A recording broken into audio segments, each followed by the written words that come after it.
Hey guys, what's up? Welcome back to the channel. It's Cynicalex, and 2 years ago, I said this. Hey guys, what's up? Welcome back to the channel. It's Cynicalex, and today we are looking at the top 5 best updates in Marvel Future Fight history. Corny, man.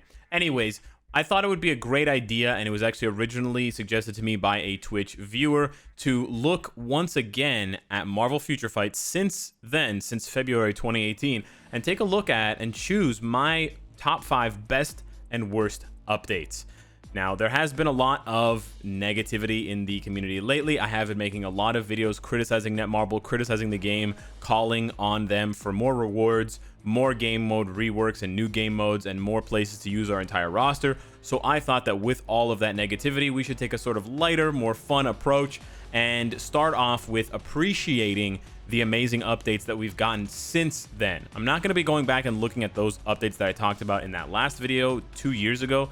It's crazy to think that it's already been 2 years, but just to recap on the 5 best updates that I liked from this video back. Oh, I like my own video as well.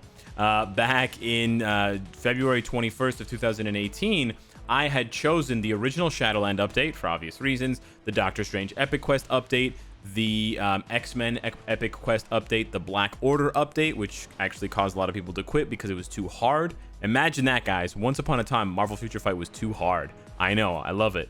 And then the Marvel Now update. The Marvel Now update was kind of a low-key addition, but the reason why I liked it is because it added uniform options. And without that update, we would still have uniforms only being brought to Mythic for the attack defense bonus, which is insane. So it added a lot of value to purchases that people had already done for crystals. So with that being said, if you enjoy this video, let me know, and I will make a follow-up for the top 5 worst updates since February 2018. I cannot believe it's already been 2 years. It's crazy. But anyways, the 5 best updates. Before we get into the 5 best updates since 2018 February, I want to give you 2 shout-outs, 2 honorable mentions. The first one is going to blow your mind, the Uncanny X-Men update. I know, I didn't put this update, I promise. I already made the list, but I didn't put this update on my top 5 worst, although I wanted to so badly because Jean Grey is such a pain in the ass in PvP. The reason why I actually really like this update is because this was the update where they added Shadowland Plus First Clear rewards. You know, the CCF, the Mega Tier 2 ticket when you get to stage 105, the Mega Mythic Uniform Upgrade ticket when you get to stage 80, the CTP selector when you get to stage 130. Although it was only a small fix, and although they still need to improve Shadowland Plus a lot more, it at least gave players something to aim for. And I still hear nowadays players saying, you know, I just got to stage 70, Cynicalex, you know, just a couple more weeks of building up some characters and I'll be able to get to 75 to get that next reward. So it does give players something to sort of claw and climb up towards like a mountain, and I do appreciate that. And it does give players something to build in terms of a roster-wide achievement. So that is nice. The other thing, update that I wanted to highlight that almost made the top 5 best is the Fantastic Four Epic Quest. And the Fantastic Four Epic Quest itself is good. Victorious, Doctor Doom, Human Torch, Mr. Fantastic, Invisible Woman. So many good characters, plus rework uniforms for She-Hulk and Crystal. But the reason why this update was so good is the collections. The collections that they added not only to the Fantastic Four Epic Quest, but to all of the previous Epic Quests, including the Doctor Strange Epic Quest. These collections are so underrated for being just an amazing piece of content. This is the kind of monthly grinding that we want to be rewarded for. Reward us for playing the game consistently. Don't just do these login events for lazy players. So rather than having, you know, a CTP dimension chest, why not do something like give us a CTP dimension chest once per month, as long as we complete, you know, 100 world boss kills or 50 giant boss raid wins per month or whatever. And you can rotate these out monthly. You can make them thematic based on what the update is, you know, whether it's Secret Empire or Warriors of the Sky or whatever, and you can cycle in different rewards. This is such an underrated piece of content, and I really wanted to highlight it because it's so good. The rewards were fair and honestly worth the effort in grinding it over and over and over again.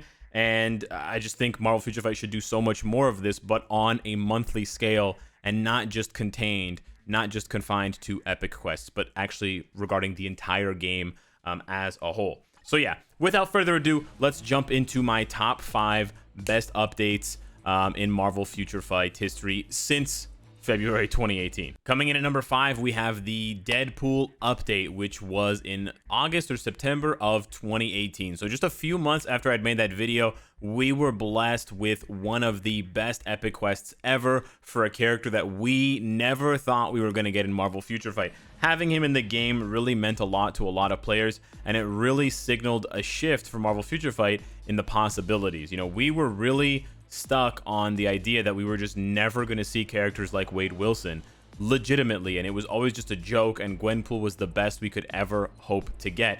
But damn, were we wrong. The update itself was really good. It brought in a ton of really cool characters, not only Deadpool. You got, of course, Strife, you've got Psylocke, you've also got Phantom X, you've also got Domino, you've got uniform for Colossus, for Cable. There's so many intersecting great characters and mutants. It was a really good update, on top of the fact that it actually brought us one of the best, I think one of the only good changes to Alliance Battle Extreme. Alliance Battle Extreme is in dire need. Guys, please phone in, dial 999-999 today to donate. Alliance Battle and Alliance Battle Extreme need your help. If just one person donates $1, then Marvel Future Fight will have one more dollar to spend on something other than Alliance Battle and Alliance Battle Extreme. But seriously, one of the only good changes that Marvel Future Fight has ever done to Alliance Battle Extreme is adding a second week of challenging team-ups. So prior to the change, prior to the Deadpool Epic Quest, it was just one round. It was this round right here, starting with Blast Villain and ending with Universal Villain, or sorry, Speed Hero. That was all. That was it. We had no combat villain. We had no Universal Superhero Female. None of this stuff existed.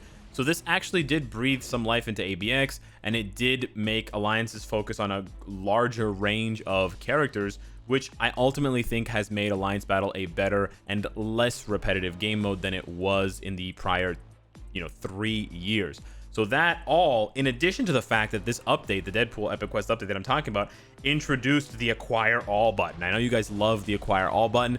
Yeah, the Deadpool Epic Quest is responsible for that. And funny enough, the Deadpool Epic Quest was the Epic Quest that also increased the X-Men cap from 2,000 to 3,000. That's right, guys. Once upon a time, we didn't have to ask the Netmarble devs to increase the X-Men cap. They actually did it for us. Crazy, right? I know. Coming in at number 4, I honestly want to make this my number 1, but I don't think it deserves to be number 1. But in my mind, in my heart, I think it deserves to be number 1. It is the Namor Silver Surfer Galactus update. Galactus Giant Boss Raid is one of the best. It might actually be the best piece of content in Marvel Future Fight. Yes, it's multiplayer. Yes, you can disconnect, but the fight itself is so fun. There's mechanics you have to follow. There's one-shotting. It's such a challenging fight, but it's just the right amount of challenging. It's not too hard. It's not too easy. It's beautiful. There's no cheesing it. There's no garbage strategies. There's no all defense down. We don't have to worry about any of that stuff. It's just pure gameplay and pure, strength and knowledge of the fight. So I love that. I love the acquisition method for Silver Surfer. I think it's just one of the best things ever that they could have done, and they definitely need to do it again. Please give us another Galactus. Please, do another giant boss raid introduction with another character like Silver Surfer. We need it. We need it. We need it. But on top of the characters, and also Wave. We got Wave. Everyone forgot about her. That update, the Galactus update, was really good because they buffed the GBR rewards. They gave us more type enhancement kits, and they gave us CTP possibility drops, and they gave us the ability to combine the enhancement kits. That's a biggie. That was a really big feature to make type enhancement kits feel like less of a waste of time, because before this update, you couldn't combine them. So you were just stuck with whatever you had at whatever star level. So this was a game changer. And they got rid of those stupid blue soccer balls that you needed to upgrade a character in addition to the type enhancement kits. Yeah, back in my day, before Galactus GBR, you had to use kits and these goofy soccer balls. And the only way to get soccer balls was to break down, dismantle your kits. So it was like 2 steps forward, 1.5 steps back. It was a ridiculous system. It's still hard, but man, it's so much better than it used to be. So yeah, I love that update. Coming in at number 3, we have the Uncanny X-Men, or Uncanny Avengers, Uncanny Avengers update. This one was obviously very good for a lot of reasons. So it brought along the Vision rework. It brought along a classic character in Dr. Voodoo, which is amazing. The two classics right there. But on top of that, it gave us a uniform for Sabretooth, Rogue, Quicksilver, Luna Snow, White Fox, Crescent. So tons of stuff there. And then probably one of the most underrated changes now, especially since they've continued to refine it, Dimension missions. I love Dimension missions. Okay, I vote for Harvey Dent, but I love Dimension missions. They're so good, and they've only gotten better with time. So thank you, Marvel Future Fight, for giving us Dimension missions. The support character is cool and all, but I love the fact that instead of going into story mode and just spamming clear tickets and wasting my energy just to get some biometrics of Kingpin or whatever, and I can get 10 or 20 a day, all this nonsense goofy shit, I can just go into the support shop and I can choose to save my tokens, and I can choose to get and to focus on specific characters and rank them up, or buy 900 bios to rank up their uniform to mythic whenever I want. I can go over here and I can get uniform upgrade kits. This is one of the greatest pieces of in-game content nowadays.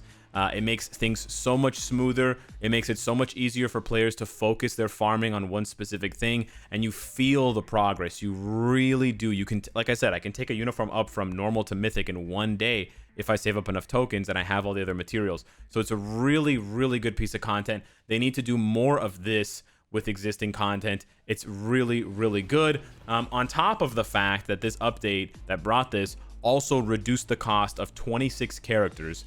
Reducing the cost meaning it only costs half as many bios and Nori stones, etc., to rank them up to 6 stars, which makes them so much easier to tier 2 for newer players.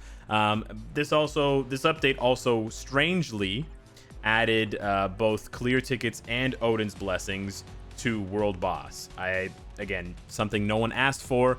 I think it would have been much better if clear tickets and Odin blessings had been added to any other game mode, but that is the bizarreness of the Marvel Future Fight devs. They make 3 good moves in an update, and then they make 1 bad move and 1 like insane move. So yeah. Oh, by the way, and they also added Scarlet Witch and Quicksilver World Boss stages. So that was a It was a super hyper packed update full of changes. It was just insane how much they did in one update. And you compare that to another update and you're like, is this the same devs? Because the amount of stuff that they added is just like completely different. Now, number 2 and number 1 are actually the same update, sort of. I feel bad choosing these ones because it's kind of a cop-out, but Infinity War Part 1 and Infinity War Part 2. Interestingly enough, I think Infinity War Part 2 is actually my number 1 best update ever. And Infinity War Part 1 is the second best update ever since February 2018. Infinity War Part 1 is the second best update ever because it introduced World Boss Ultimate. It introduced Tier 3 and Tier 3 materials. It gave us Captain America Tier 3. It was the dawning of a new era in Marvel Future Fight. There was reworks for characters like, well, of course Captain America, but Bucky, Spider-Man, Thanos, so many reworks. It was beautiful. It was awesome. But the number 1 update, I think, in the history of the game has to be Infinity War Part 2, because they went above and beyond what they did in Part 1. Not only did they give us 2 Tier 3s instead of 1, they gave us 2 World Boss stages instead of 1, so they doubled up on it, which was crazy. They gave us a bunch more reworks for characters like Rocket, Hulkbuster, Star-Lord, Scarlet Witch. It was bananas, as much or more in terms of character reworks, double the content. They added more VIP buffs than they had ever added before. They added character XP with clear ticket buffs to VIP 1. They took a buff that was previously at VIP 17 and they applied it to level 1 right there. Acquire character XP for 10 times using an instant clear. That is huge for low spending players. And then they also added the uniform XP buff for VIP 17s so that the big whales wouldn't be pissed off. It was a brilliant sort of switch move. They also added potential meter for World Boss when you're playing with characters that need to acquire potential. They also gave us a ton of uniforms to buy for gold. And that was also the update. Like, seriously, how did they pack all this into one update? That was also the update where they changed the Shield Lab. They made all the reworks to the Shield Lab. They added the mission shop, the normal shop. It was just an insane update. Whew. So, if the Marvel Future Fight devs, if the Netmarble devs are watching, you can sort of pick apart the updates that I've chosen and that people in the comments are probably going to agree with me on and see that there's a common theme. We love updates that bring us new, amazing game modes that are fun and challenging. We love updates that make us use our roster. We love updates that improve the quality of rewards that we get. We don't love updates that give us random rewards over and over again that we can never have any control over. That's why the Dimension missions and the support shop are so loved because players and characters, whatever, same thing. Players have control over what and how they spend their earned resources. It's not just thrown into a random well and then a random gift pops up. So with that being said, hopefully the devs can take something from this video. Hopefully you enjoyed a nostalgic look back on the last 2 years in Marvel Future Fight. Man, the Endgame updates were actually not that good. I went back and looked at the patch notes for Endgame. They kind of dropped the ball a little bit, I gotta say. Anyways, guys, if you want to see the top 5 worst updates, in my opinion, from the last 2 years, hit me up in the comments down below. Thank you so much for watching, and I will see you in the next one. Take care.